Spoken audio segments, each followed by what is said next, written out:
Dozens of men in high-vis vests sprinted down the muddy slope. They dropped their clipboards. They shouted into radios, their voices cracking with sheer panic. Behind them, a monstrous shadow blocked out the Texas sun. 2,000 tons of steel leaned 15 degrees toward the earth. The metal shrieked. A high-pitched wail of rivets popping under unimaginable stress echoed across the valley like the dying scream of something ancient and enormous. While the engineers ran for their lives, an old man in a faded Stetson walked the opposite way. He didn't run. He didn't shout. He just chewed on a matchstick, holding a coil of heavy wire over his shoulder, and watched the giant bleed. The giant was the Atlas One. It was a $10 million grain silo, the crown jewel of Pinnacle Grain Corporation. They built it right on the edge of Cedar Bend, a quiet town tucked into the folds of Blackwood County, Texas. It was supposed to be a marvel of modern agricultural engineering. But right now, the marvel was dying, and the old man walking toward it looked like he had been expecting this moment for a very long time. 6 months earlier, Cedar Bend sat in a valley shaped like a cupped hand. The hills rose gently on 3 sides, covered in post oak and mesquite, and the land at the bottom was some of the richest black soil in the state. Farmers had worked this ground for 4 generations. They knew its moods. They knew its secrets.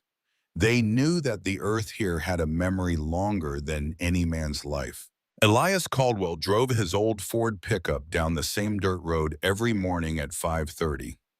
The truck was a 1994 model, rust-colored, not by choice but by time, and it rattled over the cattle guard with a familiar clank that the mourning doves on the fence posts had long stopped fearing.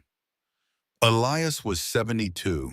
His hands on the steering wheel looked like cured leather, cracked and darkened by decades of sun and soil and diesel grease. His knuckles were swollen. His grip was iron.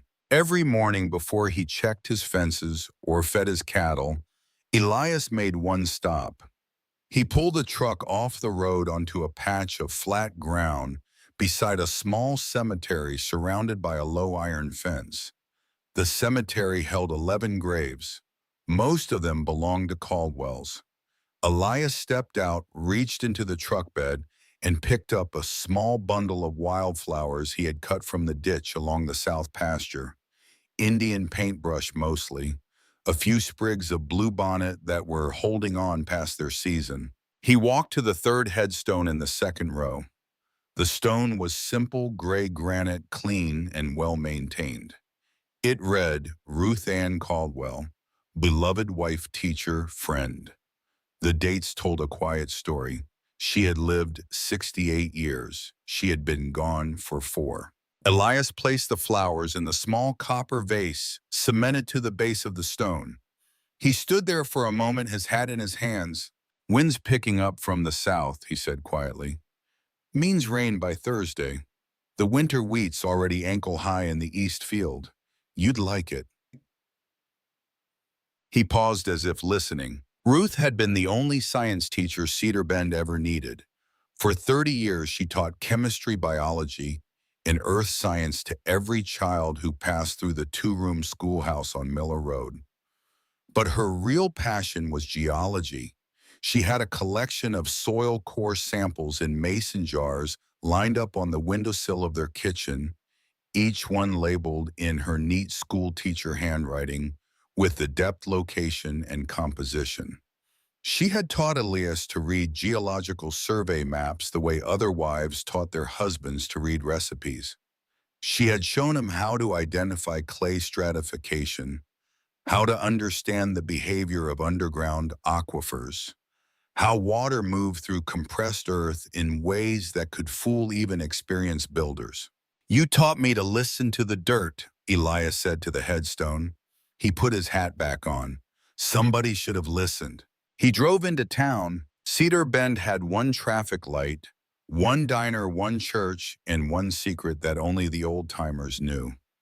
The secret lived beneath the soil at the north end of the valley, right where the land rose gently toward a flat bench of ground that looked from every surface measurement like the most stable building site in the county. It looked like concrete in the summer. It baked hard under the Texas sun and held its shape so firmly that you could drive a loaded truck across it without leaving a tire print. But underneath that baked crust, the earth was a liar. There was a subterranean aquifer running beneath that bench, a trapped river of ancient water sitting on top of a restless bed of Montmorillonite clay. When dry, the clay was as rigid as stone.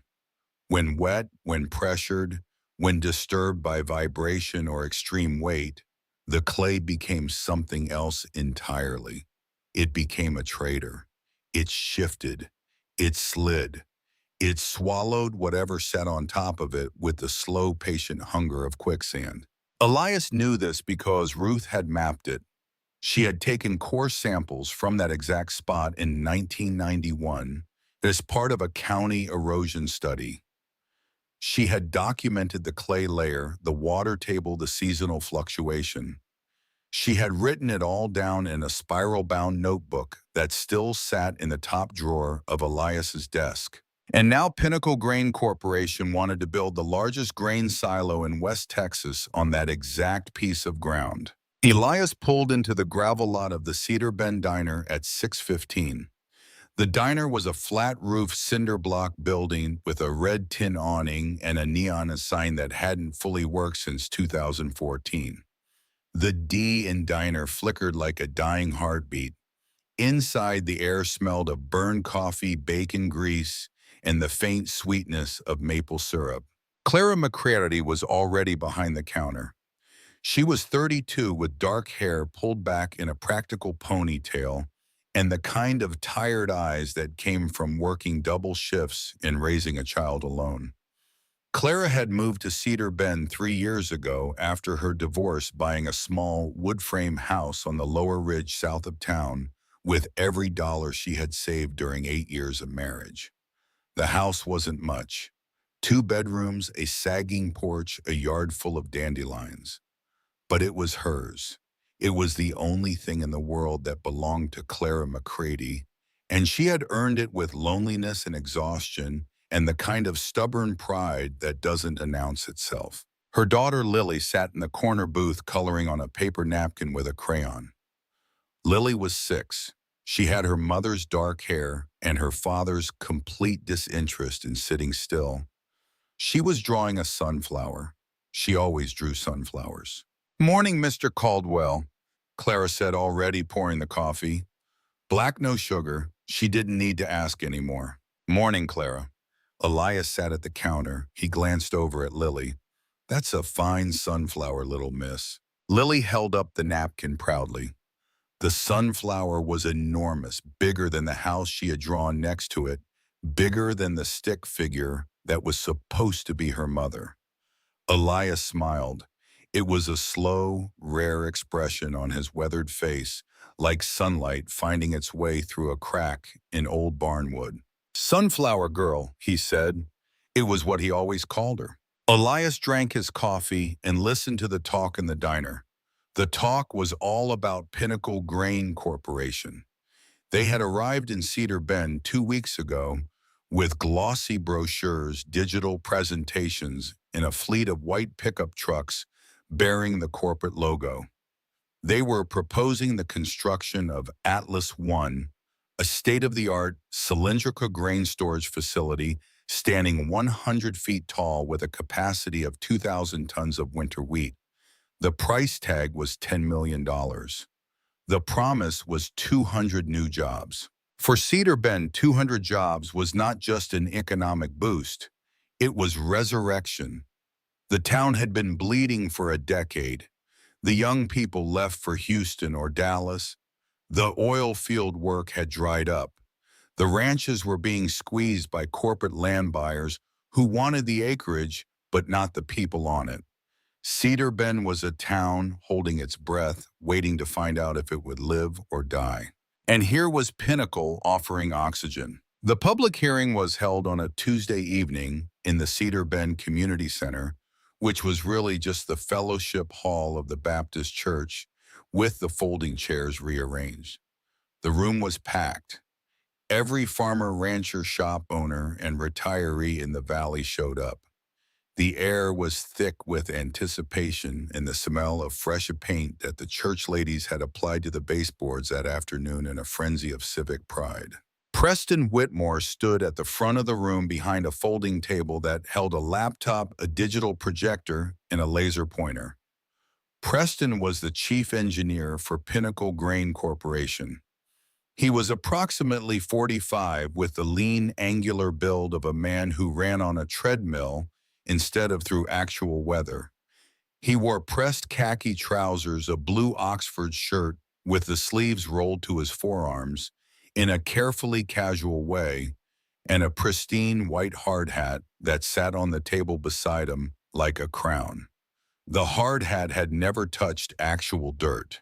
It was a prop, a symbol of authority for a man who believed authority came from credentials, not experience. Preston possessed 2 master's degrees, one in structural engineering and one in geospatial analysis. He had a spreadsheet for everything. He believed in data and algorithms, in the absolute superiority of a well-formatted PowerPoint presentation. And tonight his presentation was flawless. The slides were beautiful. The topographical maps glowed in high definition. The economic projections climbed in smooth, confident curves. The architectural renderings showed the Atlas I rising against the sunset sky like a silver monument to progress. The crowd was impressed. They clapped at the right moments. They nodded when Preston used words they didn't fully understand, but that sounded reassuring. The future felt possible for the first time in years. Then Elias Caldwell stood up. He stood slowly the way a man stands when his knees have been carrying weight for 7 decades. He held his battered hat in both hands. He did not have a laptop. He did not have slides. He had a voice that sounded like it came from the bottom of a dry well, and he had the truth.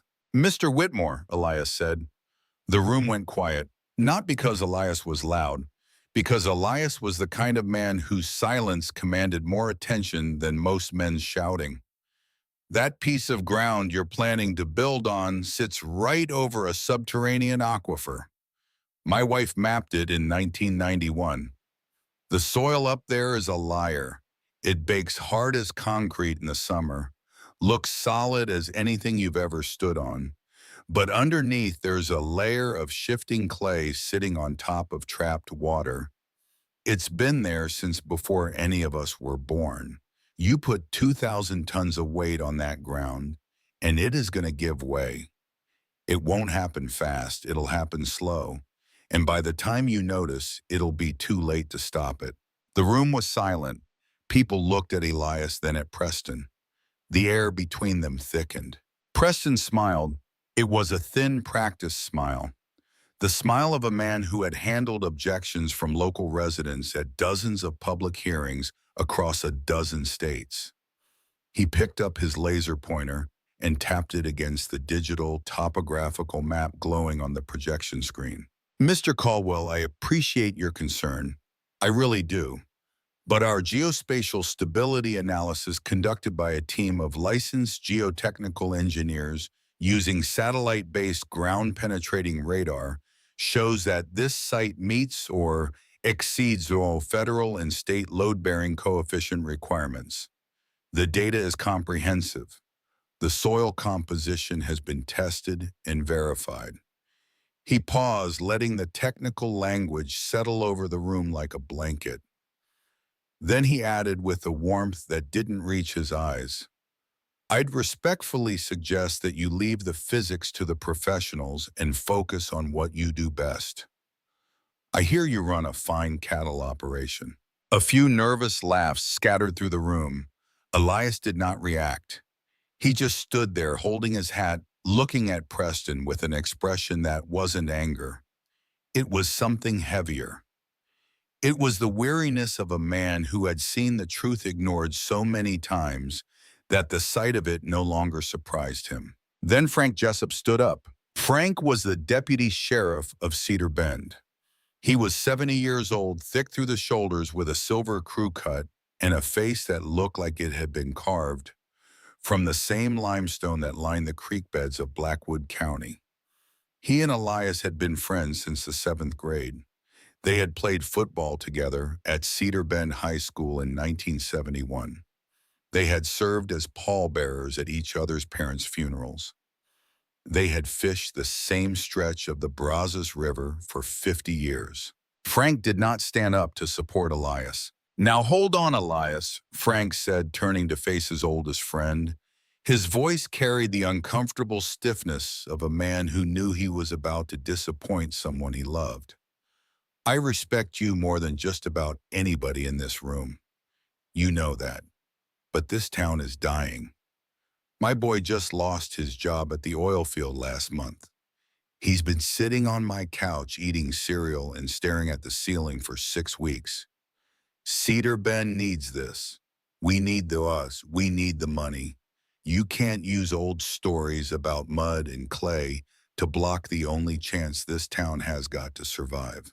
The room murmured in agreement. Heads nodded. Elias looked at Frank, his oldest friend, the man he had trusted with the spare key to his house, the man who had sat beside him in the hospital waiting room the night Ruth died. Elias looked at him and felt something shift in his chest that had nothing to do with the aquifer beneath the north bench. It was the particular quiet devastation of being abandoned by the people you trusted most, not out of malice but out of desperation. Elias turned his gaze to the back of the room. Clara McCready sat in the last row, Lily asleep on her lap. Clara's eyes met his. He could see the conflict in them. She wanted to stand up. She wanted to say something. But Pinnacle was hiring kitchen staff for the construction site canteen at double what she made in tips at the diner. She needed that money. Lily needed new shoes. The furnace in their little house made a sound every night that Clara pretended not to hear. Clara looked away. Elias sat down. He put his hat on his knee. He said nothing else. Pinnacle Grain Corporation had the permits. They had the millions. They had the support of a desperate town.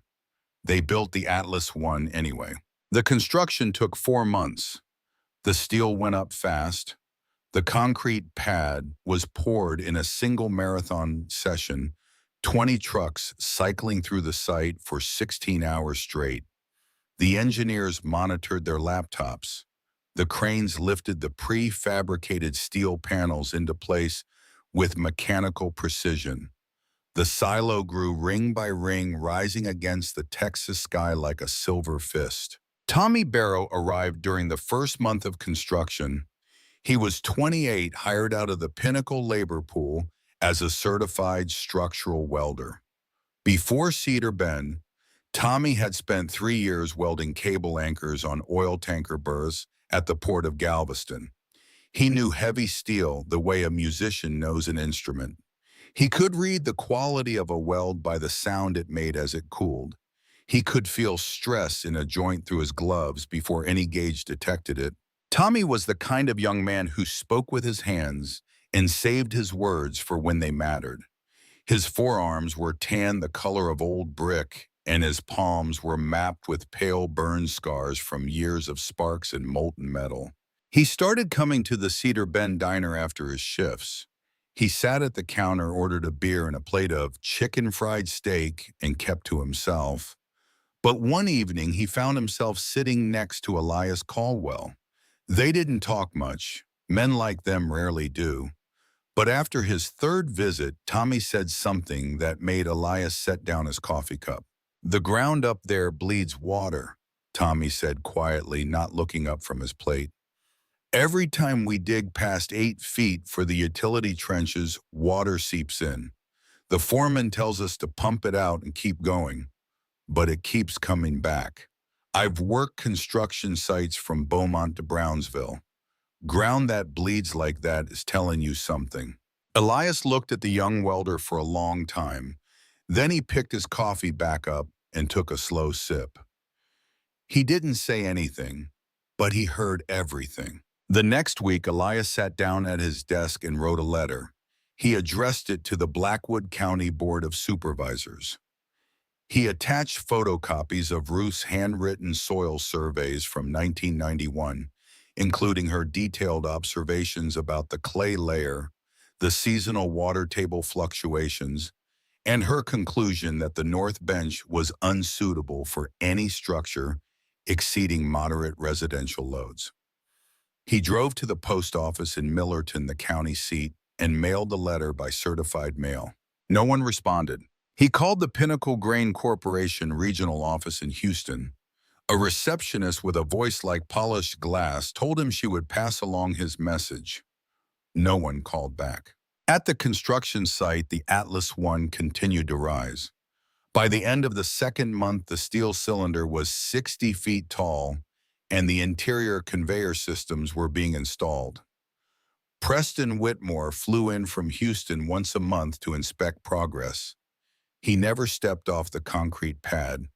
He stood in his pristine white hard hat, studied his laptop, and nodded with the satisfaction of a man watching his spreadsheet come to life. In the third month, Tommy Barrow noticed something that made his stomach drop. He was welding a reinforcement bracket on the structural collar near the top of the silo when he looked down and saw it, a hairline crack in the concrete foundation pad. It was thin, barely visible, running in a jagged diagonal from the southeast corner toward the center.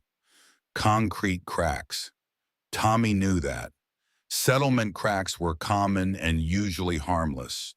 But this crack had appeared only 3 months after the pour, and it was running in the wrong direction. Settlement cracks follow the weight. This one was running away from it as if the ground beneath the concrete was shifting laterally.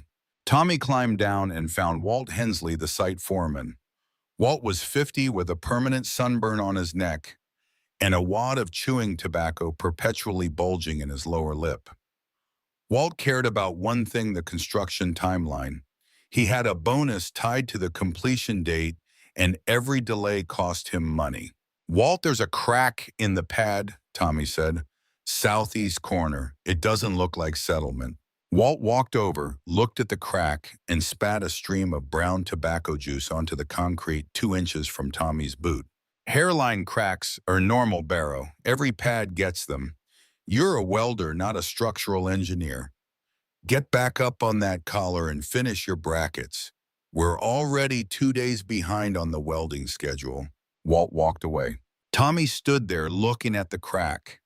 He pulled out his phone, an old model with a cracked screen protector, and took a photograph. The phone automatically stamped the image with the date and time. Tommy looked at the photo on his screen. He didn't know what to do with it. He didn't have the credentials to challenge a foreman. He didn't have the language to write a formal engineering report. But he had the instincts of a man who had spent his entire adult life joining metal to metal under extreme stress, and those instincts were telling him the same thing the ground had told Elias Caldwell. Something underneath was moving. In the 4th month, Elias made one final attempt. He drove to the sheriff's office and asked to see Frank Jessup. Frank was sitting behind his desk, his reading glasses perched on the end of his nose, filling out paperwork. He looked up when Elias walked in. Elias placed the bundle of Ruth's soil surveys on Frank's desk. Next to it, he placed the certified mail receipt from the letter to the county board.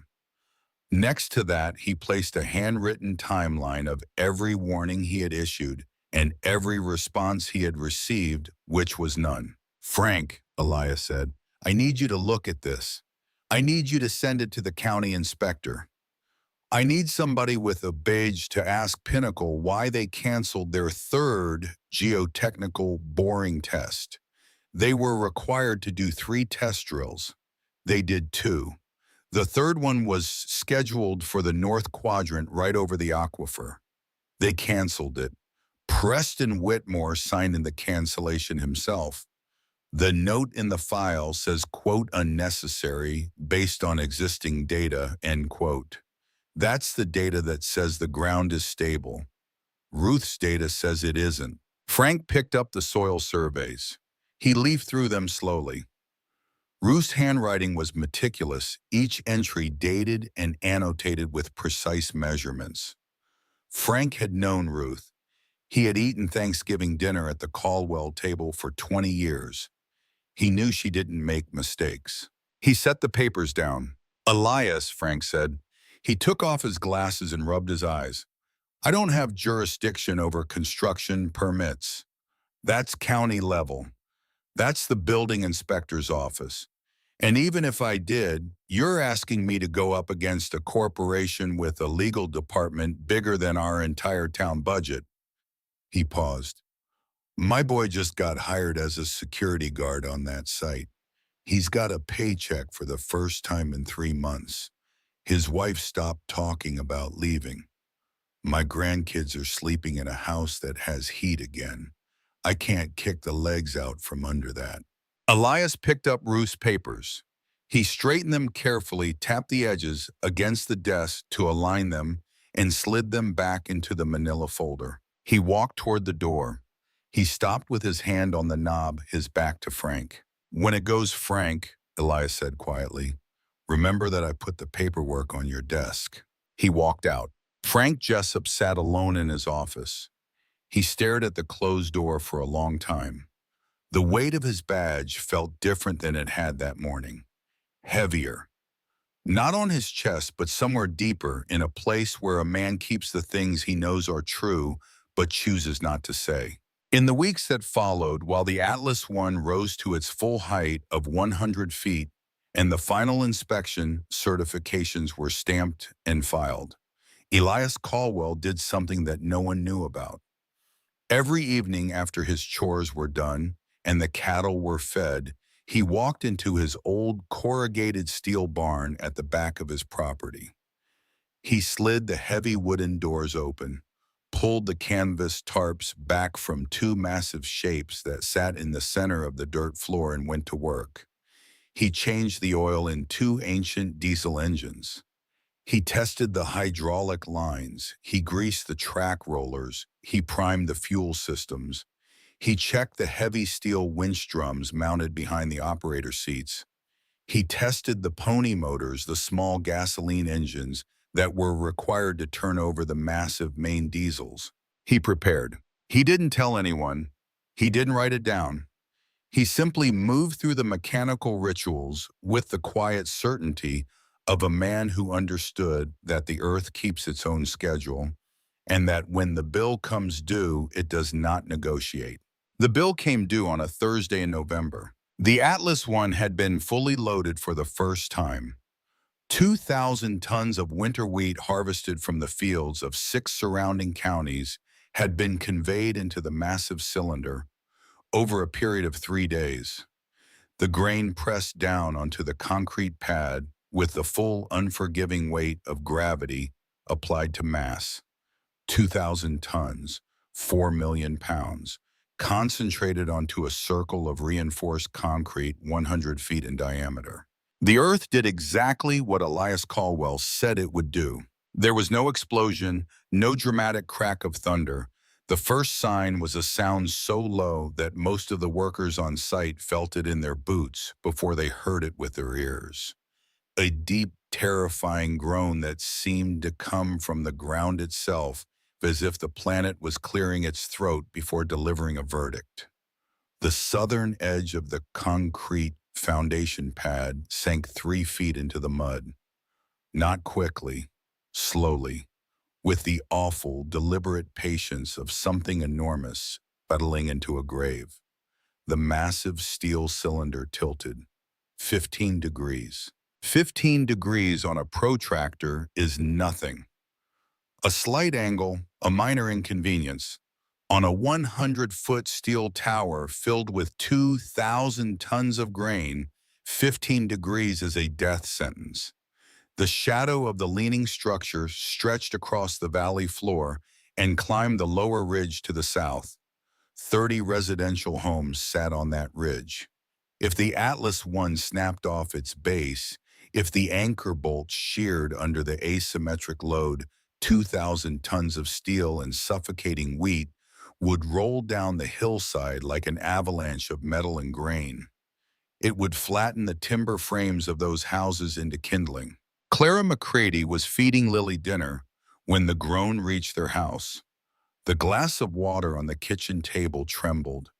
Tiny concentric circles rippled across the surface. Lily looked up from her plate of macaroni and cheese. "Mommy, I hear a monster." Clara walked to the screen door and looked out. The Atlas One was visible from her porch rising above the tree line a quarter-mile to the north. But it wasn't rising straight anymore. It was leaning. The shadow of the massive cylinder fell across the lower ridge like the hand of a clock sweeping toward midnight, and it was pointing directly at her house. Clara grabbed Lily. She snatched her car keys from the hook by the door. She ran to her car, her daughter pressed against her chest. Her hands were shaking so badly that she couldn't buckle Lily's car seat. She tried 3 times. On the 4th try, the buckle clicked. Clara got behind the wheel and drove. She didn't know where she was going. She just knew she was driving away from the shadow. Back at the construction site, the chaos was total. Preston Whitmore stood in his command tent staring at the flashing red indicators on his laptop screen. The pressure sensors embedded in the foundation were screaming. Every data point, every algorithm, every carefully calibrated model was collapsing into a cascade of fatal error messages. He barked orders into his radio. He called for the hydraulic jacks. Within an hour, flatbed trucks arrived carrying state-of-the-art laser-guided hydraulic lifting systems. These jacks were designed to lift bridges. Preston's plan was textbook perfect. Place the jacks under the sunken edge of the foundation. Use the computerized synchronized lifting protocol to push the 2,000-ton structure back into vertical alignment. It was brilliant on paper. The crew wrestled the massive steel plates into the mud. They positioned the hydraulic rams under the lip of the concrete pad. Preston typed a command into his laptop. The diesel generators roared. Fluid pumped into the cylinders. The rams extended. The pressure gauges spiked. The ground trembled. But the silo didn't move upward. Instead, the earth swallowed the machinery. The hydraulic jacks, pushing against the unimaginable weight of the leaning silo, simply drove themselves backward into the soft, treacherous mud beneath the foundation. The deeper they pushed, the more the ground liquefied beneath them.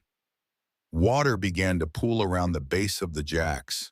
The mud sucked at the steel with a sound like breathing. A loud pop echoed across the valley as a hydraulic seal blew out, spraying pressurized fluid 30 feet into the air in a violent red arc. Preston's laptop flashed a fatal error. The pressure variance had locked the entire system. The jacks were dead, buried waist-deep in Texas mud, worthless. Another groan rolled through the valley. A thick steel bolt the size of a man's forearm sheared clean off the base plate and shot through the air like a rifle round, embedding itself 4 inches deep into the trunk of a live oak tree 60 feet away. The bark exploded outward in a shower of splinters. That was the breaking point. The engineers did not wait for an evacuation order. The instinct for survival overrode their paychecks. They dropped their tablets. They left the generators running. They abandoned the equipment. They turned and fled up the hill in a chaotic scramble of neon vests retreating from the monster they had built. Tommy Barrow did not run up the hill. He stood at the edge of the concrete pad, staring at the crack. It was the same crack he had photographed 3 months ago. The same hairline fracture that Walt Hensley had dismissed with a stream of tobacco spit. But it wasn't a hairline anymore. It had spread across the entire southern quadrant of the pad like a river delta, branching and splitting, and through the cracks, dark water was seeping upward. The aquifer was bleeding through. Tommy looked at the photo on his phone. He looked at the pad. 3 months. He had known for 3 months. And no one had listened. Tommy turned and ran, but he didn't run up the hill with the engineers. He ran toward town. Preston Whitmore stood alone at the base of the leaning tower. His pristine white hard hat, which had never touched actual dirt until today, sat heavy on his head. His hands were shaking as he reached into his pocket for his car keys. He was going to run. He was going to get into his imported SUV drive out of Cedar Bend and let the lawyers handle the flattened houses and the body bags. He was already composing the email in his head. Unforeseen geological anomaly. Force majeure. No engineer could have predicted. He turned around. Elias Caldwell was standing right behind him. Elias Caldwell stood perfectly still. He was leaning against the front grille of Preston Whitmore's imported SUV with the unhurried ease of a man waiting for a bus he knew was late. His faded canvas jacket was stained with axle grease across the left shoulder. His boots were scuffed to a pale gray from decades of walking the very soil that was currently swallowing Pinnacle's million-dollar equipment. He didn't look like a savior. He looked like a man who had come to collect on a debt the earth had been running up for 6 months. Preston's keys slipped from his trembling fingers and hit the mud with a dull smack. He stared at the old farmer, then at the leaning tower, then at his keys lying in the muck. His mouth moved, but nothing came out for 3 full seconds. "Get out of the way!" Preston finally choked the words out.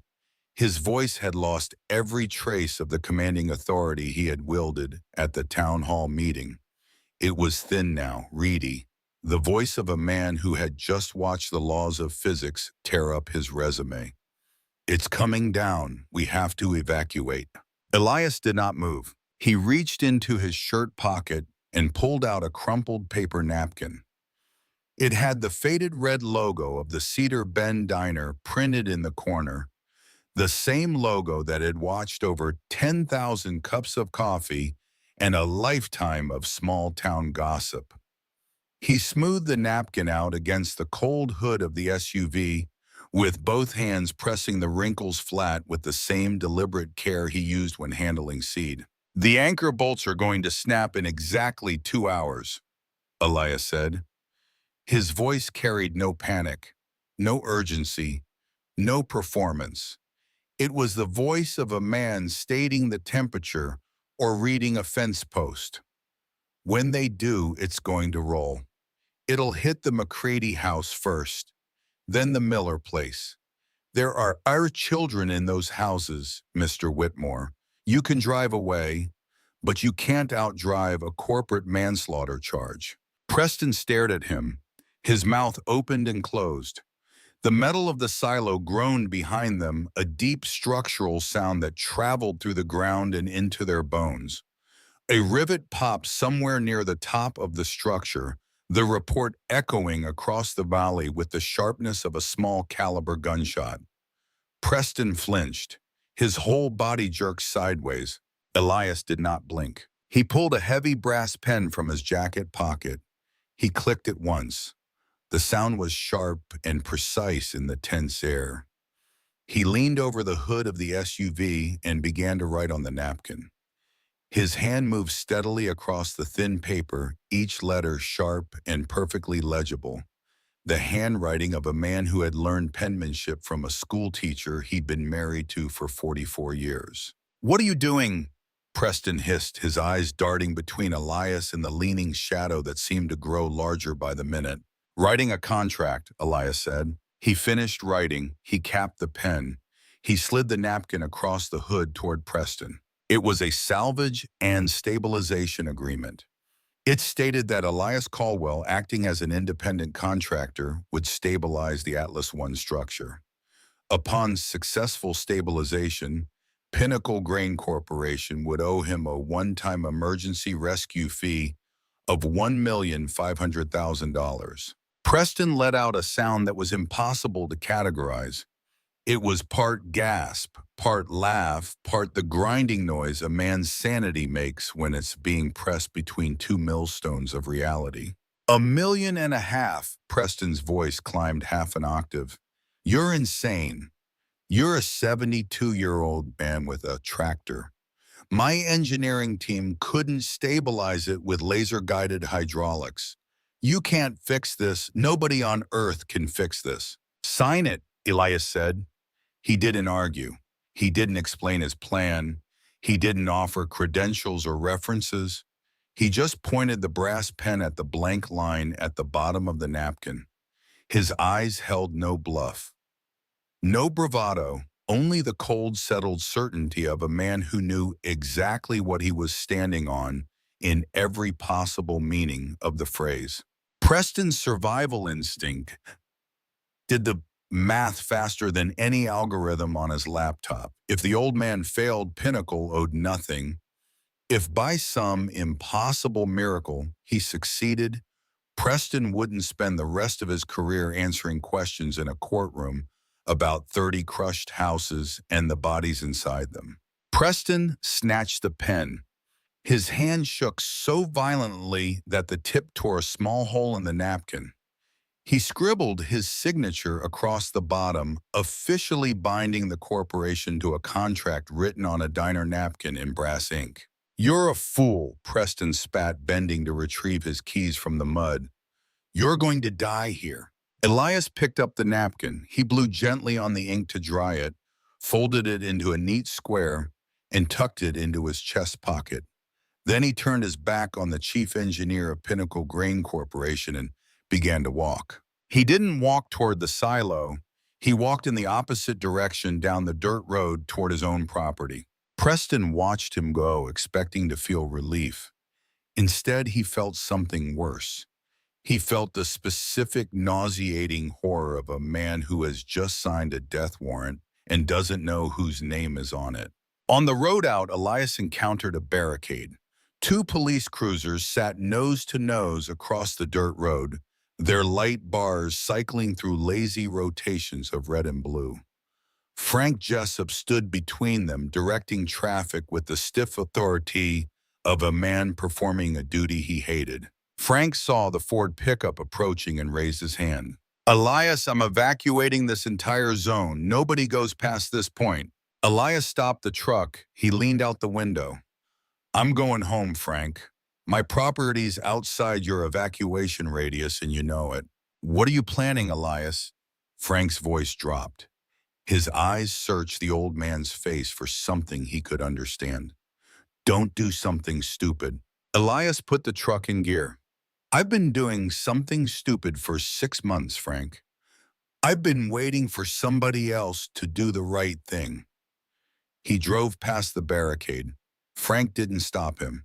He stood in the road and watched the taillights of the old Ford bounce over the ruts and disappear around the bend, and he felt the particular weight of a man who has just been told a truth he already knew.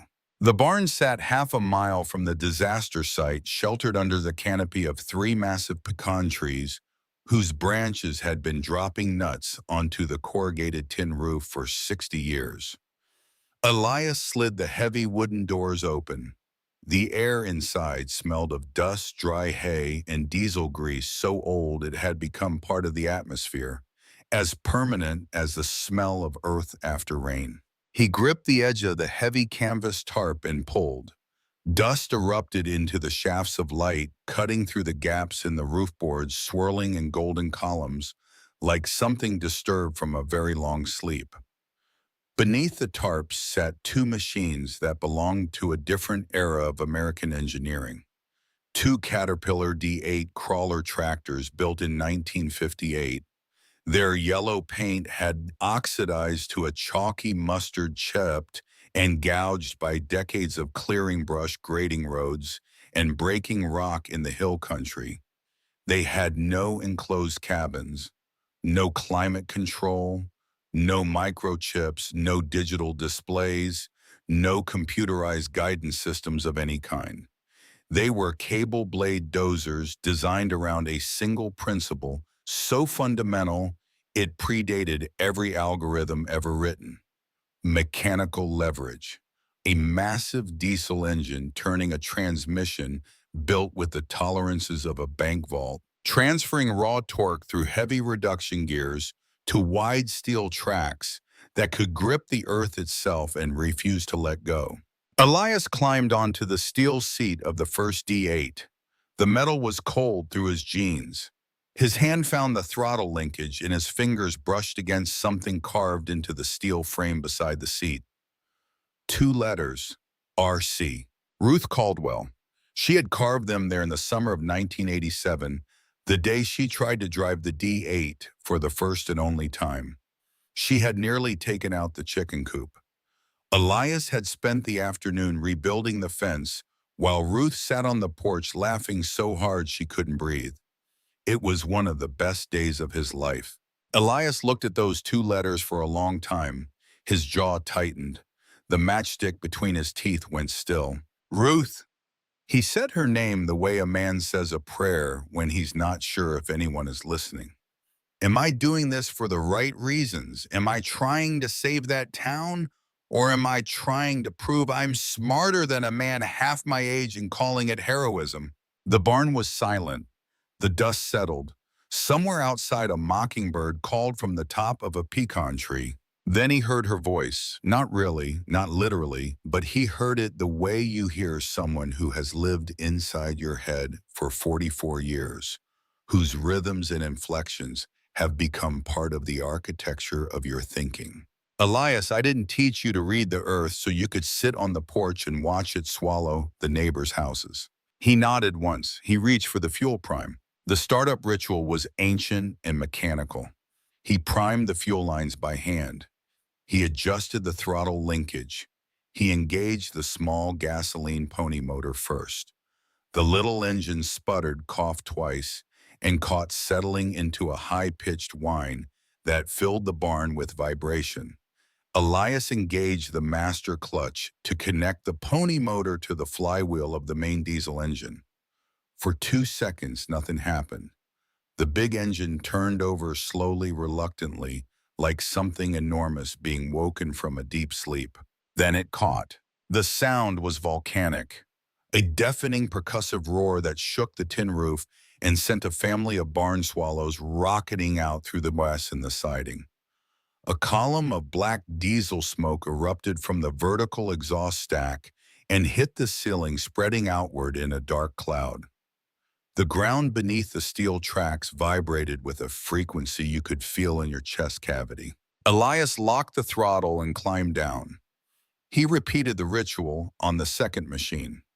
Within 5 minutes, 2 inline 6-cylinder diesel engines were hammering out a rhythm that echoed off the hills and carried across the valley floor. He was adjusting the track tension on the second D8 when he heard a vehicle skid to a stop on the gravel outside the barn. A truck door slammed, footsteps fast and uneven on the packed dirt. Tommy Barrow appeared in the barn doorway, breathing hard. His welding shirt was untucked, streaked with mud and hydraulic fluid. His hard hat was gone. His eyes were wide, but his jaw was set with the particular determination of a young man who has made a decision and is not interested in having it debated. "Mr. Caldwell," Tommy had to shout over the engines, "I didn't run up the hill with the rest of them. I came here." Elias looked at him. He didn't ask why. He waited. "I'm the only welder on that crew who knows how to rig heavy cable. I spent 3 years shackling anchor lines on tanker berths at Galveston before Pinnacle hired me. You're going to need somebody who can tie a load and trust it with his life." Tommy held up both hands. The burn scars caught the light. "I live with this kind of steel, Mr. Caldwell, and I know you're not crazy. I saw the water coming up through the pad 6 weeks after the pour. I told Walt. Walt told me to shut up and weld." Elias studied the young man for 5 seconds. It was the longest job interview Tommy Barrow would ever experience.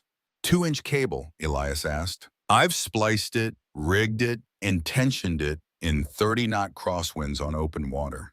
Elias nodded. "Once. Then get on the flatbed. We've got work." They moved fast. Elias backed his heavy flatbed truck into the barn. Using the old overhead chain hoist that hung from a rail beam, They lowered a massive object onto the truck bed. It was a 30-foot steel H-beam, 3 tons of solid rolled steel, salvaged from a railroad bridge that had been demolished in Blackwood County in the 1970s. The beam was rusty, pitted, and ugly. It looked like scrap. To Elias, it was the most important piece of engineering on the property. They loaded heavy logging chains, thick coils of 2-inch marine-grade steel cable, and a 500-pound multi-sheave pulley block onto the truck beside the beam. Tommy secured the load with ratchet straps while Elias climbed back onto the lead D8. The machine lurched forward. Its steel track pads bit into the dirt and chewed it to pieces as the dozer crawled out of the barn and into the late afternoon sunlight. The second D8 followed, driven forward by its lock throttle and guided by Tommy, who jogged alongside it, steering with the exposed clutch levers. Down in the valley, the sirens were still wailing. Police cruisers had established a perimeter at the edge of town. Residents were streaming out of the evacuation zone, carrying children pulling wagons loaded with photo albums and lockboxes. A woman in a bathrobe was crying on the shoulder of the road, holding a cat carrier. An old man in overalls was loading a shotgun into his truck, not because he intended to shoot anyone, but because it was the most valuable thing he owned, and he wasn't leaving it behind. The shadow of the Atlas I stretched across the ridge like a sundial counting down to something terrible. On the high ground to the east, Preston Whitmore sat in his SUV at what he calculated to be a safe distance. His engineers stood around the vehicle in a loose cluster, binoculars raised, speaking in the hushed tones of men watching a building burn. They were waiting for the collapse, waiting for the sound, waiting for the cloud of dust and debris that would signal the end of their careers, and if the evacuation failed, the end of lives that would haunt their sleep for the rest of their own. Then one of them lowered his binoculars and cocked his head. "Do you hear that?" They all heard it, a deep rhythmic thudding that cut through the sirens and the wind. It was a mechanical heartbeat, heavy and relentless, echoing off the limestone canyon walls with the authority of a war drum. Preston raised his binoculars. Coming over the rise on the north road, moving at the crawling, unstoppable pace of 3 miles per hour, were 2 columns of black diesel smoke. The old farmer was coming back, and he was bringing iron. The dozers reached the disaster site. Elias did not drive them toward the sinking foundation. He did not approach the mud. He did not spare a glance at the $1-million hydraulic jacks that were now completely buried, their chrome cylinders swallowed by the earth, their digital control panels dark and dead.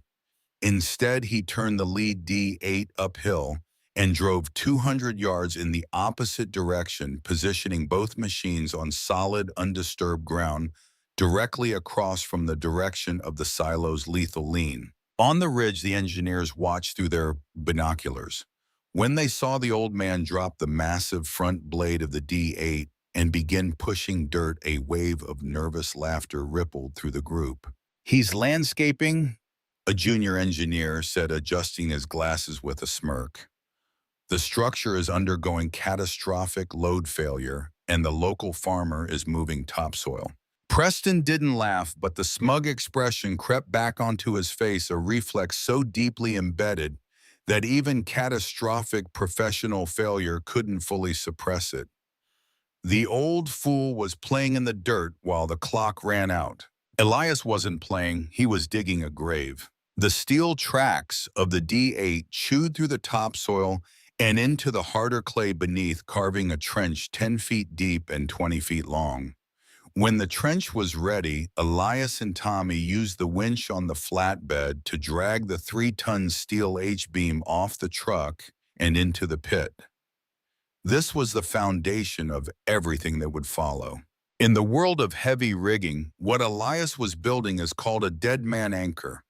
The principle is older than written engineering.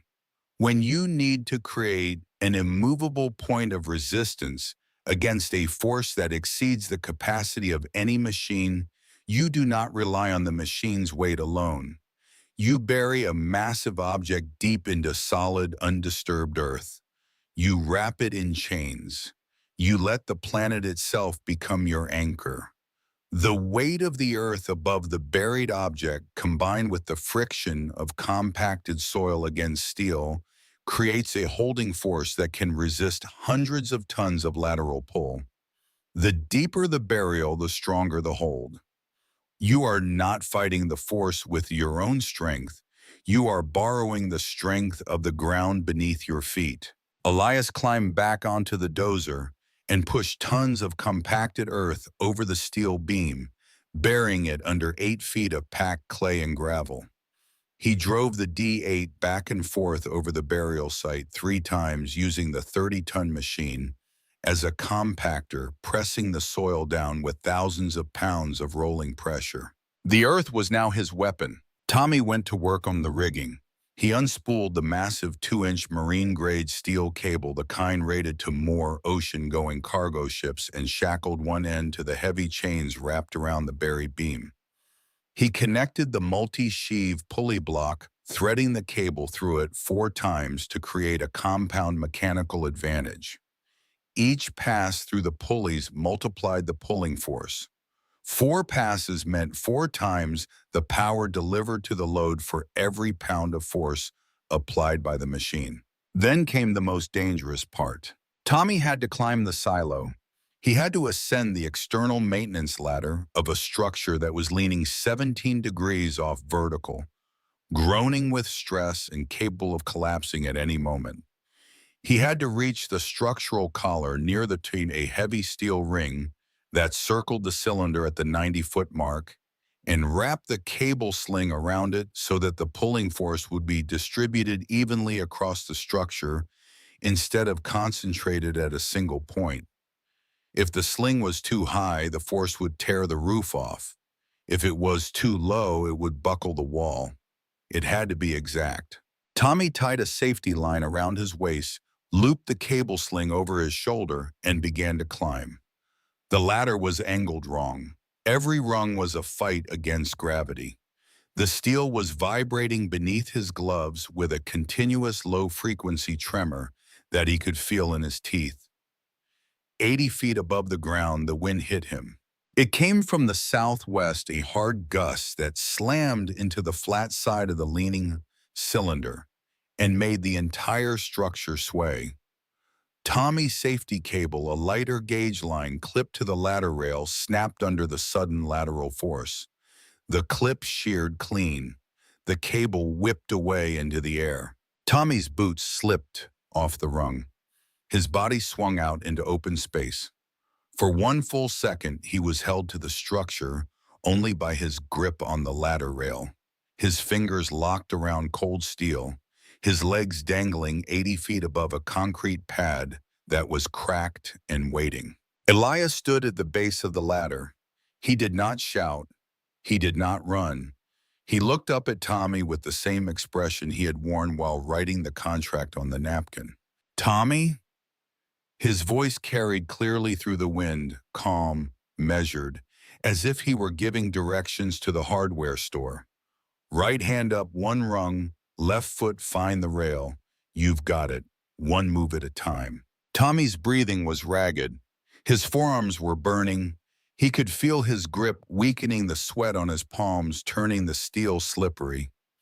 He closed his eyes for half a second. He heard Elias's voice below him, steady as bedrock, and he moved. Right hand up, left foot found the rung. He pulled himself back onto the ladder, pressed his chest against the cold steel, and stayed there for 10 seconds while his heart rate came down from a place it had never been before. Then he climbed the remaining 10 feet, reached the structural collar, and wrapped the cable sling around it with hands that had stopped shaking through sheer force of will.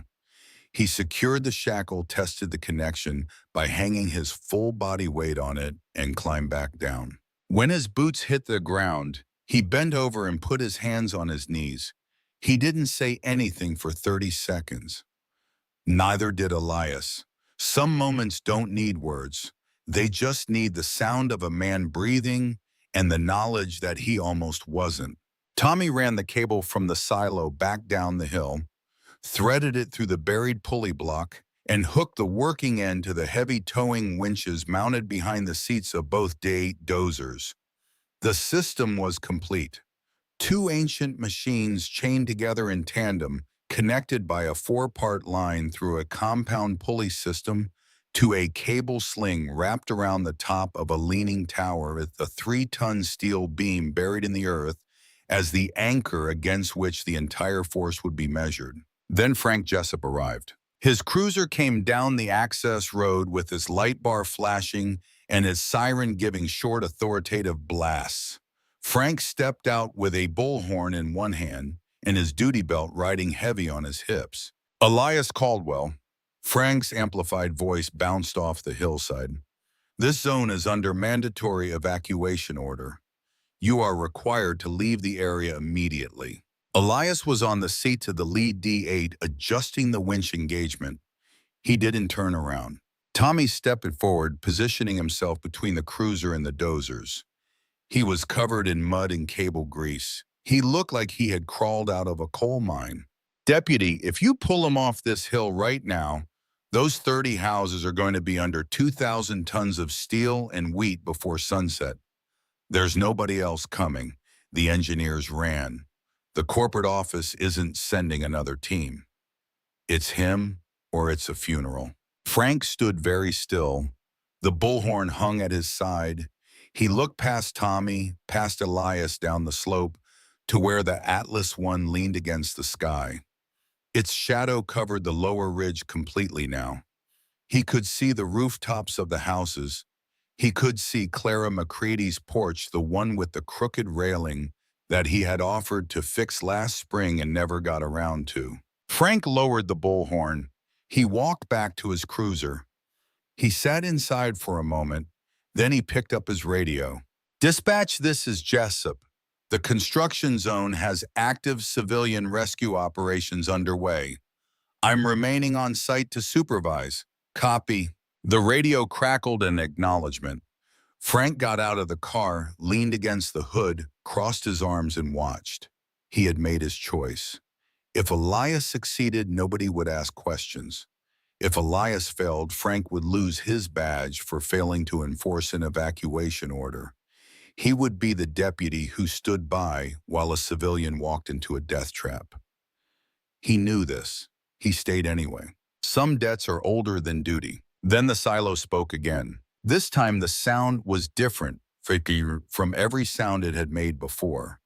It was not the low groan of settling metal. It was not the sharp pop of a failing rivet. It was a dry, decisive crack like the sound a bone makes when it breaks clean. The concrete foundation pad, the remaining intact portion that was still holding the north side of the structure or fractured along a line running east to west. Through the new crack, dark water surged upward in a thin pressurized stream. On Preston's abandoned laptop still sitting on the hood of a maintenance truck where he had left it during the evacuation, the digital inclinometer beeped twice. The number on the screen changed. 17 degrees. The Atlas I had shifted 2 more degrees since the hydraulic jacks failed. It was accelerating. Elias saw it. He didn't need a sensor to tell him. He could see the change in the shadow on the ground. He could feel the subtle shift in the vibration traveling through the earth beneath the D8's tracks. He went still. Tommy looked up from where he was securing the last cable connection.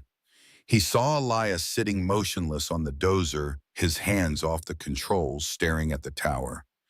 It was the first time since Tommy had met the old man that Elias Caldwell looked uncertain.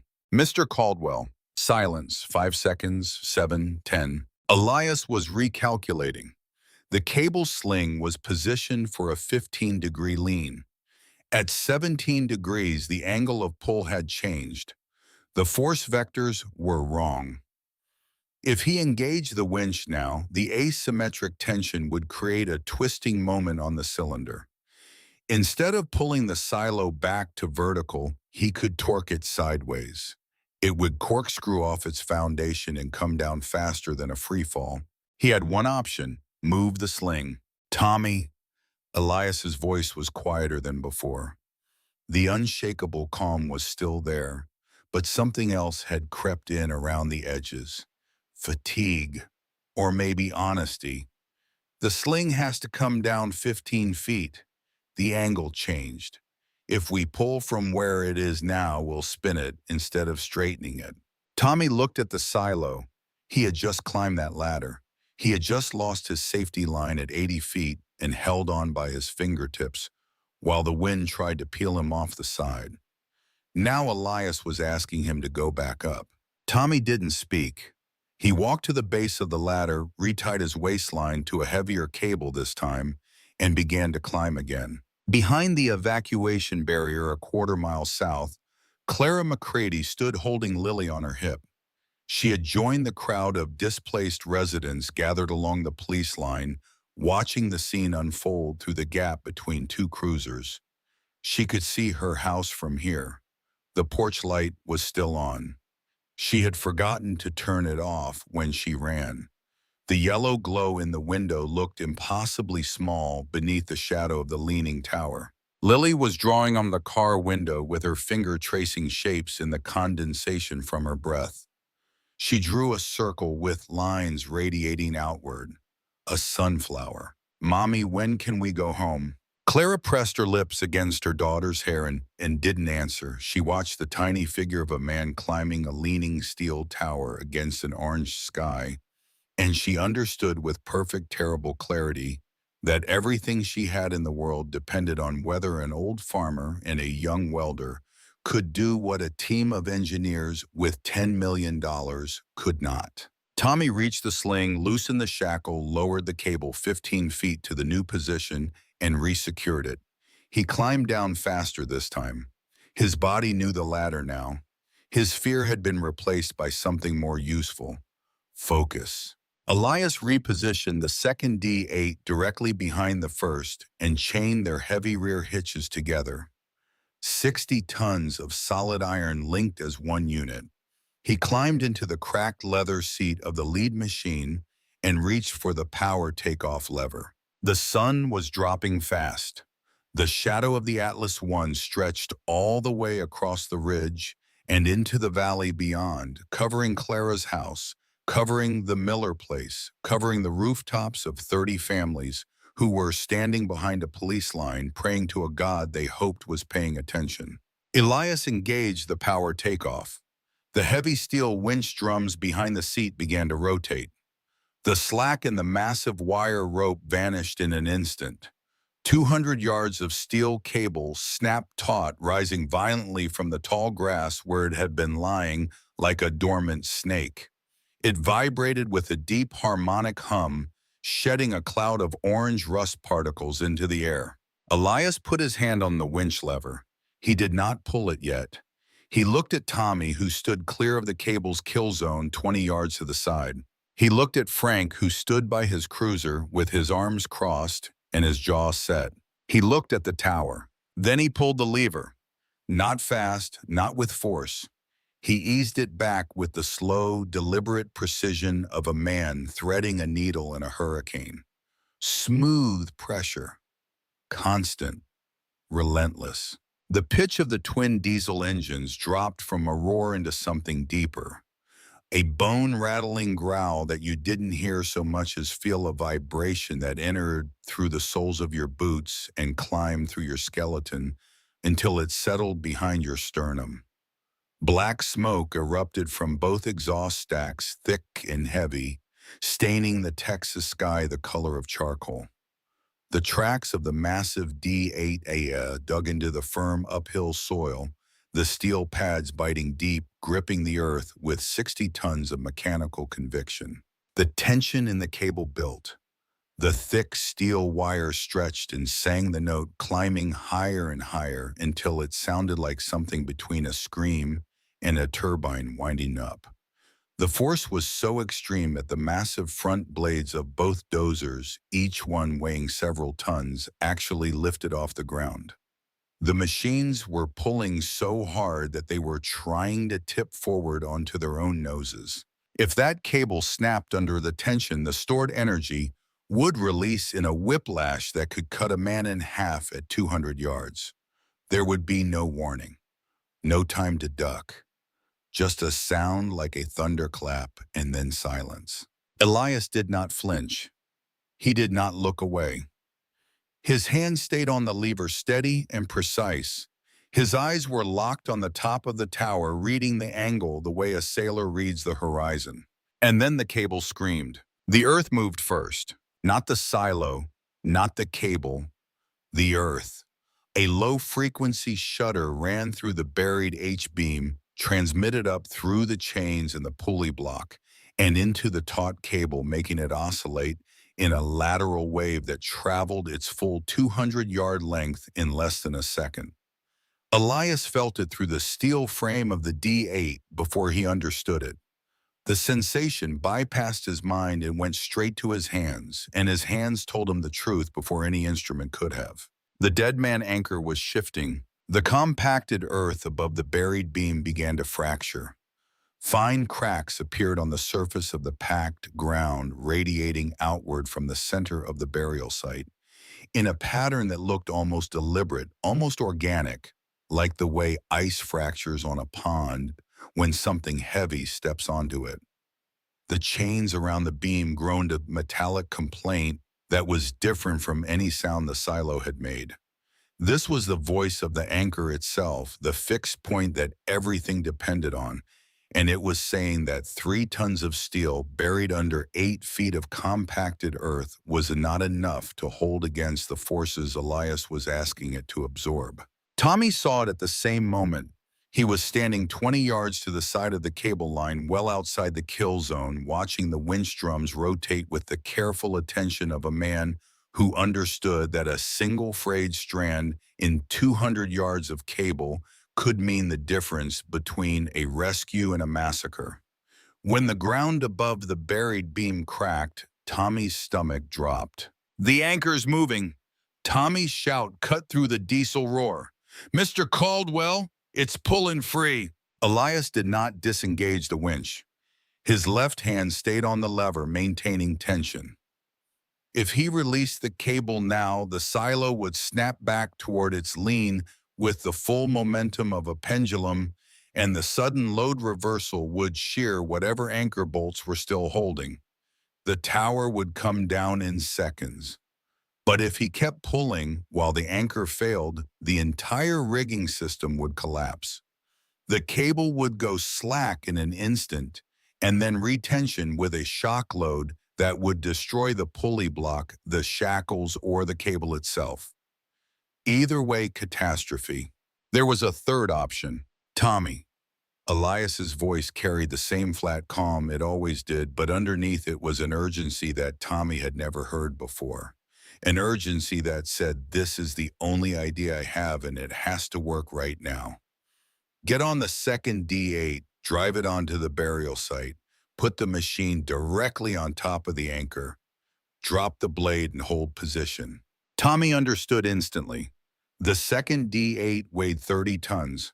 Parking it on top of the buried beam would add 30 tons of downward pressure to the earth, holding the anchor in place. It would not fix the problem permanently, but it would buy time. Enough time maybe for one D8 to finish the job that 2 were supposed to do. But it meant breaking the tandem chain. The 2 dozers were currently linked together, their combined 60 tons acting as a single pulling unit. Disconnecting the second machine meant Elias would be pulling alone. 1 D8, 30 tons, against a horizontal leaning force that had already defeated a system designed to lift bridges. Tommy ran. He didn't jog, didn't calculate, didn't hesitate. He sprinted to the rear of the second D8, grabbed the heavy coupling chain that linked the 2 machines, and hammered the locking pin free with a 3-pound sledge from the tool rack. The chain fell away. He climbed onto the second dozer, released the parking brake, and drove the 30-ton machine forward across the packed earth until it was positioned directly over the burial site. He dropped the massive front blade flat onto the ground and pushed the throttle forward, using the engine's power to press the blade downward with maximum hydraulic force. The ground beneath the D8 compressed. The cracks in the surface stopped spreading. The chains around the buried beam went silent. The anchor held, but Elias was alone now. One machine, one engine, one set of tracks gripping the hillside against a force that wanted nothing more than to pull the entire dozer forward down the slope and into the mud alongside the buried hydraulic jacks and the shattered remnants of Preston Whitmore's textbook engineering. Elias pushed the throttle to its mechanical stop. The single D8 screamed. The engine RPMs climbed into a range that the 1958 engineering manual would have classified as red line territory, a zone where pistons and connecting rods operated under stresses they were never designed to sustain for more than a few minutes. The exhaust stack turned from black smoke to a pale blue haze that smelled of superheated oil. The temperature gauge on the instrument panel, one of the few gauges these machines actually had, climbed past the red mark and kept going. The track slipped. For one horrifying second, the D8 lost traction.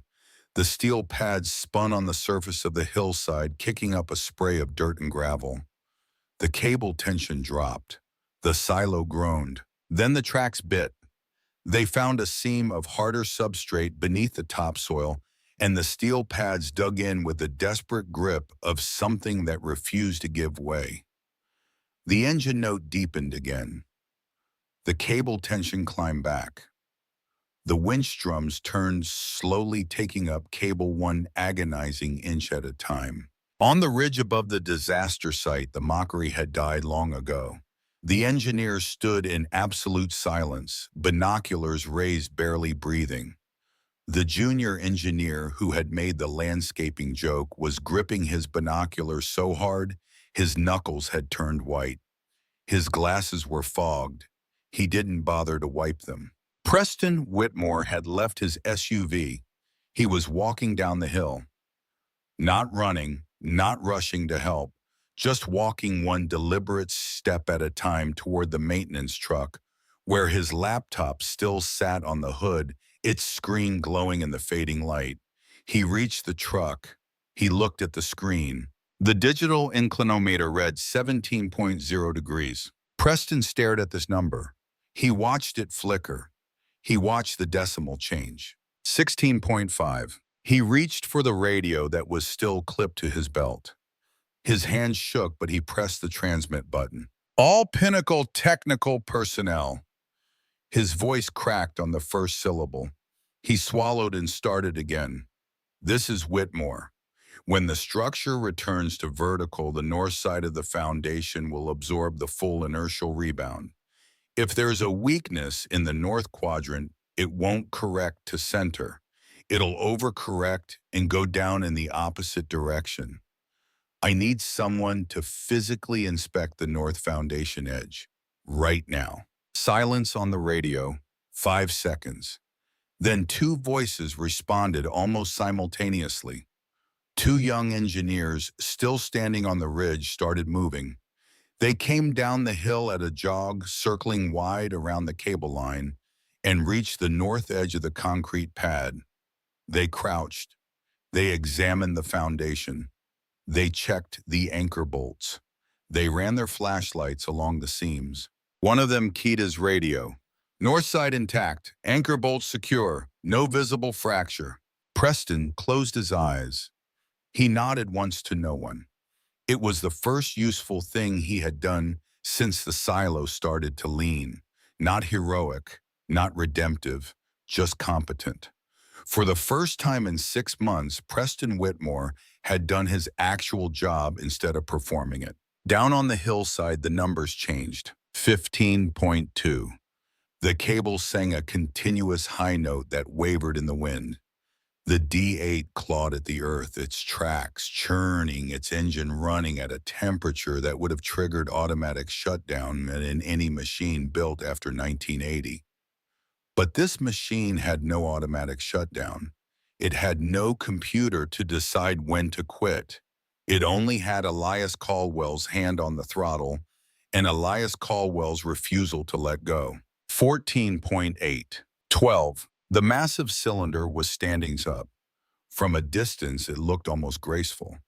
The slow, heavy rotation of thousands of tons of steel, tilting back toward the sky, the shadow on the ground, shortening, retreating from the rooftops of 30 homes the way a tide retreats from a beach. But up close, there was nothing graceful about it. The sound was tremendous. The shriek of steel plates shifting against each other, of rivets, or seating under changed loads of the concrete pad grinding against the compacted earth beneath it. The mud at the base of the silo's sunken edge released its grip with a wet, violent sound, a massive vacuum breaking as the concrete lifted free. Brown water and gray clay surged into the void, filling the space where the foundation had been buried for hours. 8 degrees. The cable tension was beginning to equalize. The D8's tracks were gripping steadily now, no longer fighting for purchase. The engine temperature had stabilized at a level that was still dangerously high but no longer climbing. Elias eased the throttle back by a fraction of an inch, not because the machine couldn't take it, because the job was almost done, and the last 5% of any heavy lift is where impatience kills people. 4 degrees. Behind the evacuation barrier, Clara McCready couldn't feel her arms. She had been holding Lily for so long that her muscles had gone numb, but she couldn't put her daughter down. She couldn't let go. She was watching her house. The shadow that had covered it all afternoon was receding. The porch light, the one she had forgotten to turn off, was shining again, a small yellow glow emerging from beneath the retreating darkness. Lily pointed at the silo. "Mommy, the smokestack is standing up." Clara's vision blurred. She blinked and felt the tears run down her cheeks and into Lily's hair. She wasn't crying because she was sad. She was crying because the shadow was leaving, because the small yellow porch light of the only home she had ever earned was shining again out from under the weight of something that had almost crushed it. 2 degrees. The crowd behind the barrier was completely silent. Farmers, ranchers, shopkeepers, retirees, mothers holding children, old men holding hats. Every eye was fixed on the tower. Every breath was held. 1 degree.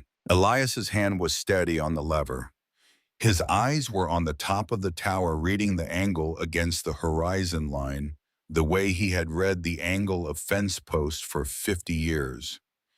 He knew vertical the way birds know north. He didn't need an instrument to tell him when it was right. The laptop on the hood of the maintenance truck beeped 3 times. The digital inclinometer display changed color. The numbers flashed from red to amber to a steady bright green. 0 degrees. The Atlas one hit perfectly vertical center. A massive resonant thud traveled through the bedrock of the valley, the sound of 2,000 tons of mass settling evenly onto a stable foundation. The asymmetric load vanished. The pressure equalized across the entire pad. The remaining anchor bolts, the ones that had held through everything, absorbed the final shock and held firm. The tower was straight. The shadow was gone. Elias Caldwell disengaged the winch. He reached up and pulled the throttle back to idle.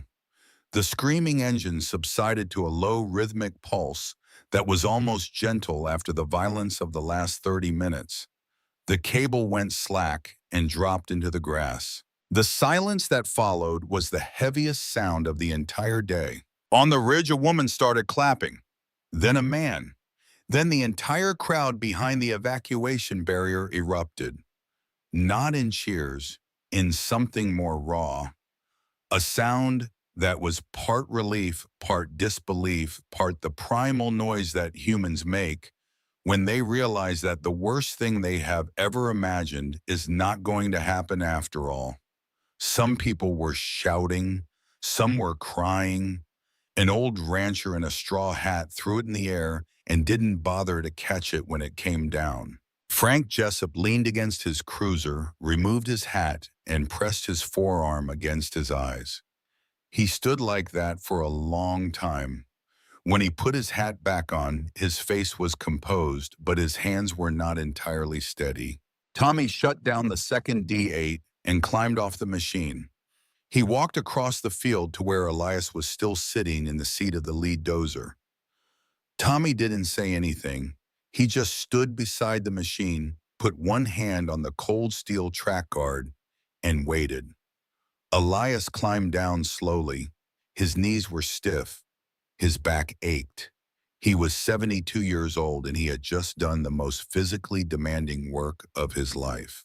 The two men stood side by side looking at the tower. It stood against the evening sky perfectly straight, perfectly still, as if the last 6 hours had been a bad dream. The only evidence that anything had happened was the torn earth, the slack cable, and the smell of diesel exhaust hanging in the cool air. Elias reached into his chest pocket and pulled out the crumpled napkin. The Cedar Bend Diner logo was barely visible under a smear of grease and dried mud. Preston Whitmore's signature was still legible at the bottom. Elias used the napkin to wipe a smudge of oil from his thumb. Then he folded it and put it back. Tommy watched him do this and almost smiled. The corporate response arrived the next morning. 3 black SUVs pulled into Cedar Bend at 9:15, moving in formation, their tinted windows reflecting the morning light. They parked in a row outside the diner. The doors opened simultaneously, and 6 men in suits stepped out onto the gravel with the coordinated precision of an invasion force. Dwight Loomis was the lead attorney for Pinnacle Grain Corporation. He had flown in from Houston on the corporate jet at 6 that morning. His suit was charcoal gray, hand-tailored with stitching, so fine it was invisible from more than 2 feet away. His shoes were Italian leather, polished to a mirror finish that reflected the gravel parking lot and the diner's flickering neon sign with equal indifference. He was 55, silver-haired, with the practiced composure of a man who had spent 30 years converting human suffering into line items on settlement spreadsheets. Loomis examined the diner napkin with the expression a museum curator might use when presented with a crayon drawing by a kindergartner claiming it was a Picasso.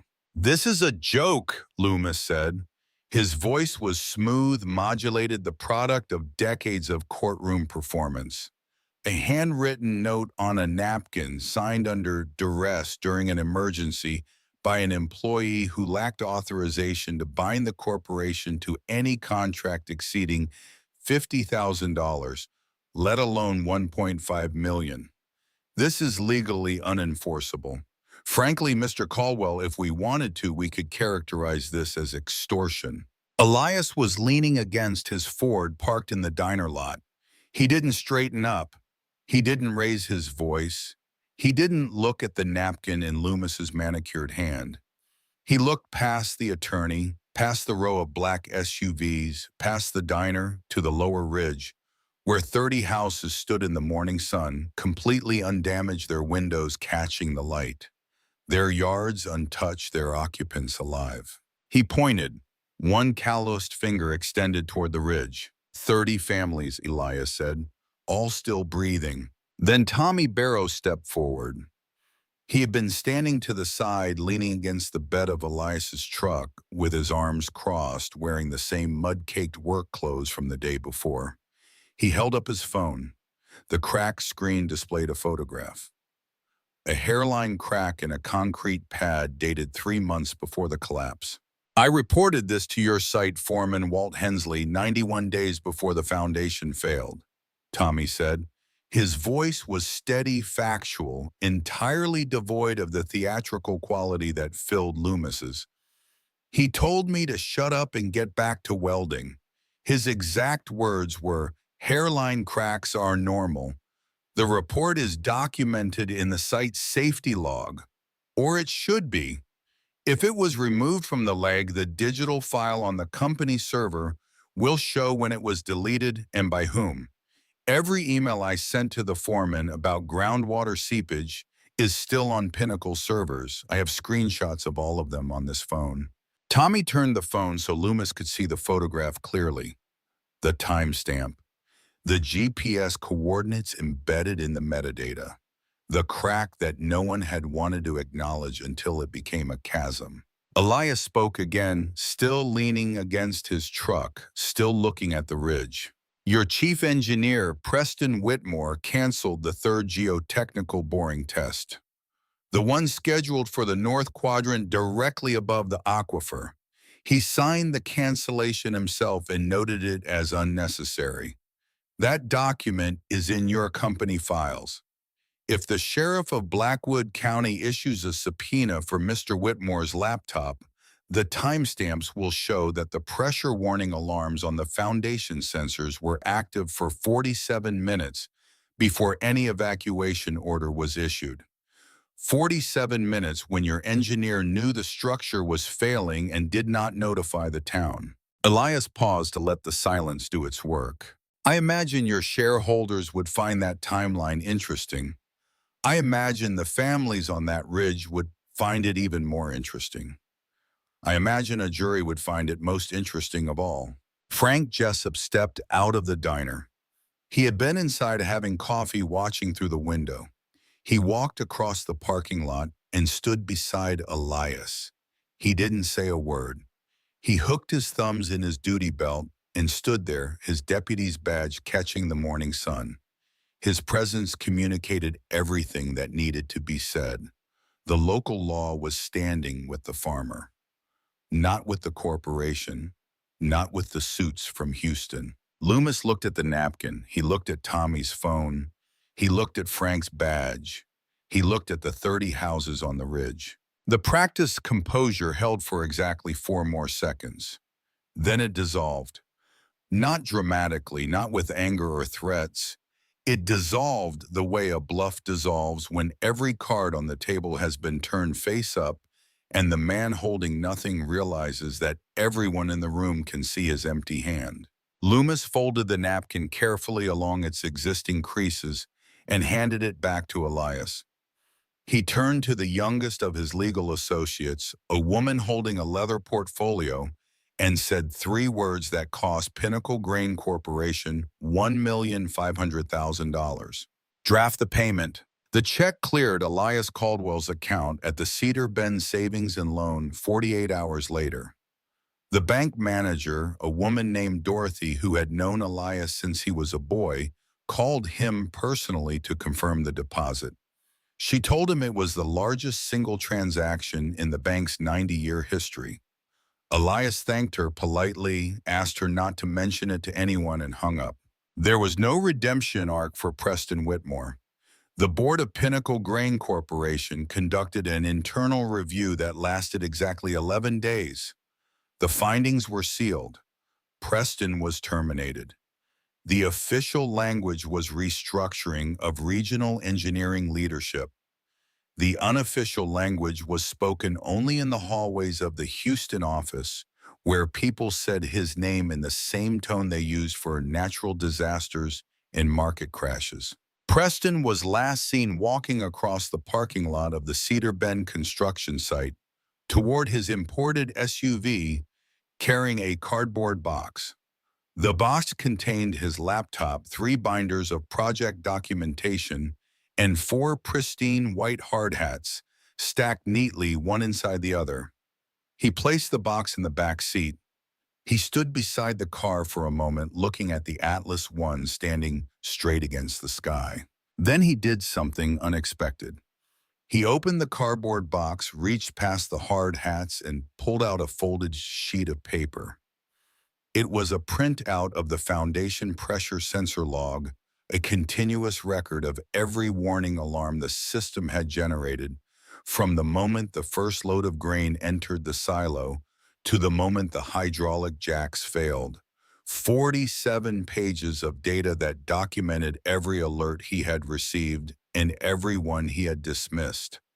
Every timestamp, every threshold breach, every automated recommendation to halt operations that he had overridden with a single keystroke. Nobody had asked him to take it. The log was on the company server. Copies existed in multiple locations. There was no strategic or legal reason for Preston to carry a physical printout of his own failure out the door with him.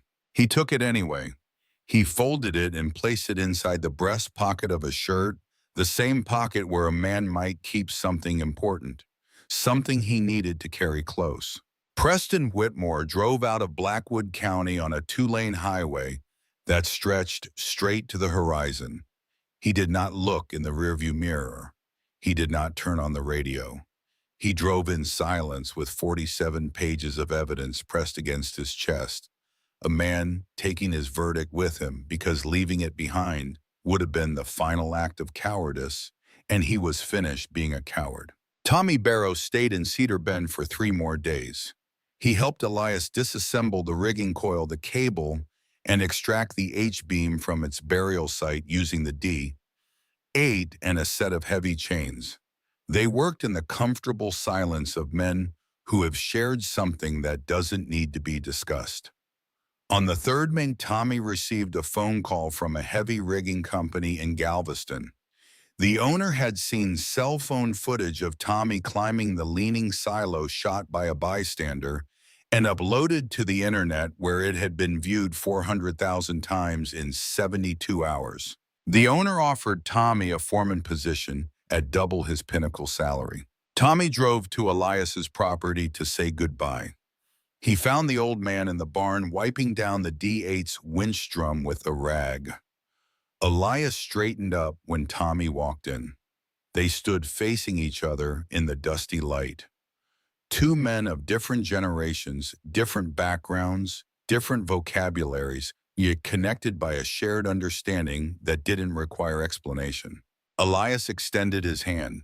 It was a real handshake, the kind where the grip means something, where the pressure communicates respect that words would only diminish. "You know how to listen to the ground, Tommy. Not many people your age do. Don't lose that." Tommy nodded. He held the handshake for an extra second. Then he walked out of the barn, got in his truck, and drove south toward Galveston, and a career built on the skills that Cedar Bend had tested and proven. Elias used the money quietly. He spoke to no one about the amount. He made no announcements. He threw no party. He did not buy a new truck, though the Ford needed a transmission. He did not build an addition on his house, though the kitchen cabinets had been sagging for 5 years. Wealth to a man who truly understood the value of his own hands was not a destination. It was a tool. And like every tool in his barn, it had a purpose, and that purpose was not decoration. He paid for a new copper roof on the Cedar Bend Community Church. The old roof had been leaking for 3 years, and the congregation had been placing buckets in the aisles during Sunday services. The copper would last 100 years.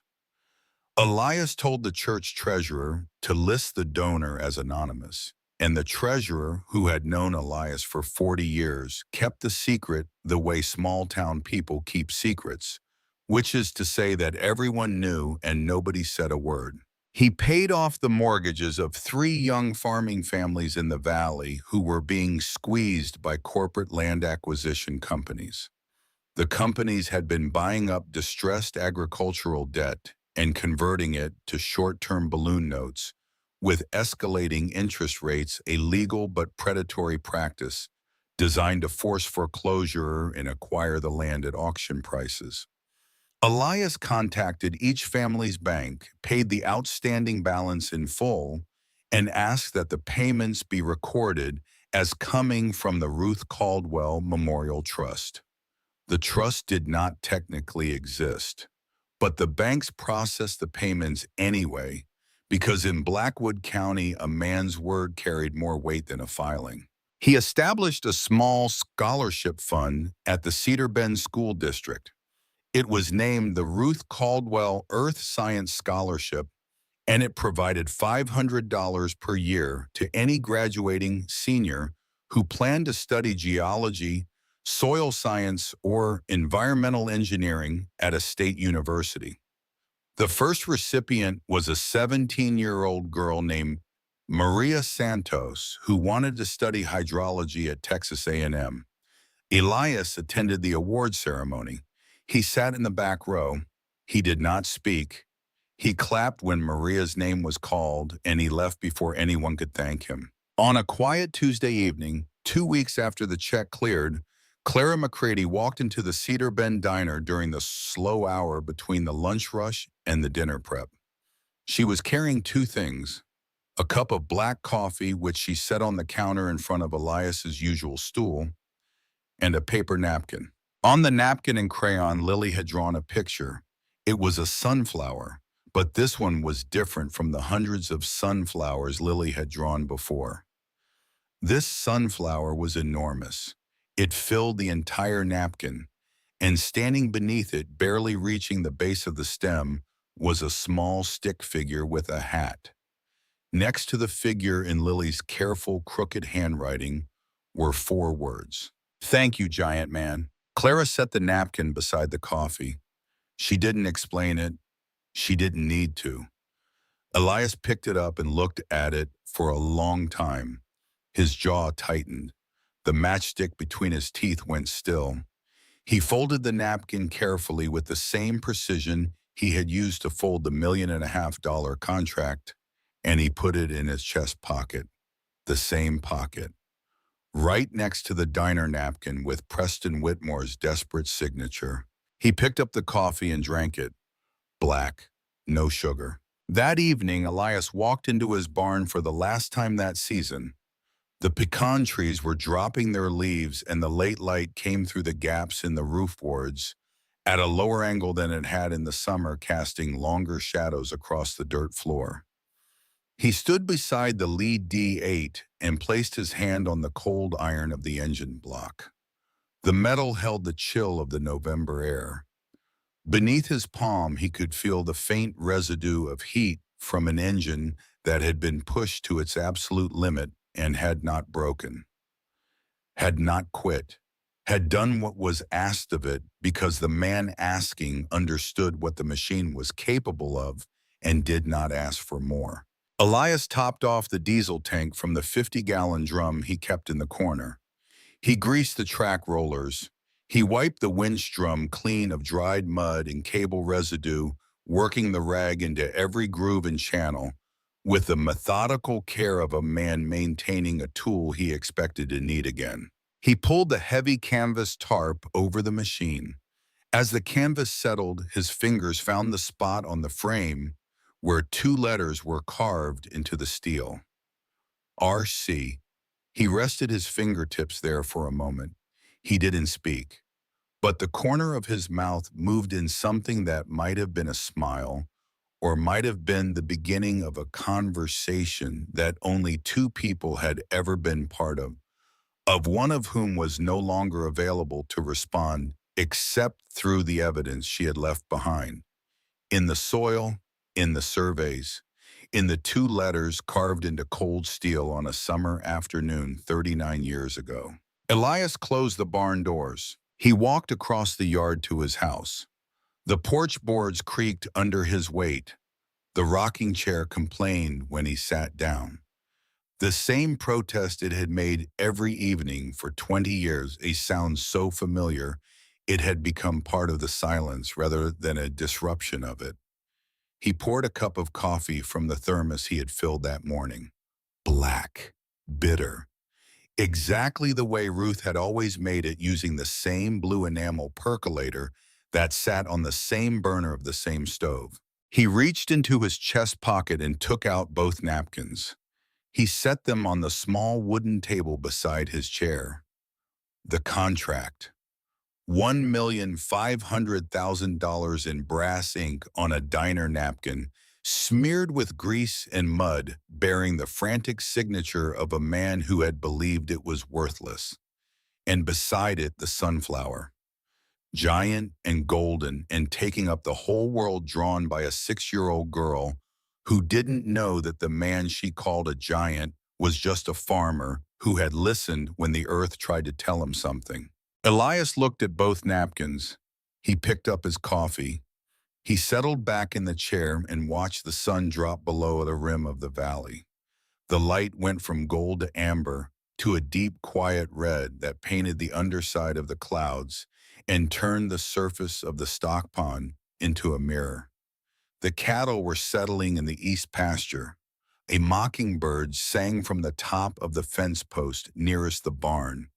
The same fence post, the same song, the same valley that his father had cleared and his wife had studied and his hands had worked for 7 decades. The Atlas One stood on the horizon, straight and dark against the fading sky. It would have to be demolished eventually. The foundation was compromised beyond repair. Pinnacle would send a crew to empty the grain, disassemble the structure, and haul the steel away to be recycled into something else.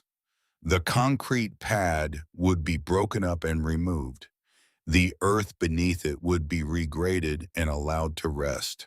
In a few years, grass would cover the scar. In a decade, only the old-timers would remember exactly where it had stood. But tonight it stood straight, and below it 30 houses had their lights on. Families were eating dinner, children were doing homework. A woman was tucking a 6-year-old girl into bed in a small wood frame house with a sagging porch and a yard full of dandelions, and the girl was asking for a story, and the woman was telling her about a day when a giant stood up against a monster and won. Elias drank his coffee. The chair rocked. The sun went down. He had not beaten the Atlas One with technology. He had not beaten it with money or credentials or algorithms. He had beaten it with cable and iron and diesel fuel and the accumulated knowledge of a lifetime spent on one piece of ground. He had beaten it with the understanding that physics does not care about your PowerPoint presentation, that gravity does not negotiate, that the earth keeps its own counsel and rewards only those who have taken the time to learn its language. He had beaten it because Ruth Caldwell, a school teacher who had never earned more than $38,000 a year, had once walked a grid pattern across a piece of Texas scrubland with a hand auger and a notebook and had written down what she found. Because she had believed that knowledge was not a commodity to be sold but a gift to be shared. Because she had taught a young rancher to read the ground the way she read books, with patience and respect, and the understanding that the answers were always there if you were willing to look. Elias set down his coffee. He picked up the napkin with the sunflower and held it up to the last light. The crayon lines glowed. The colors were impossible. The flower was too big. The giant was too small. It was the most accurate portrait anyone had ever drawn of him. He put both napkins back in his pocket. He stood up from the chair. He went inside. The screen door closed behind him with a sound that needed no translation. The porch light stayed on.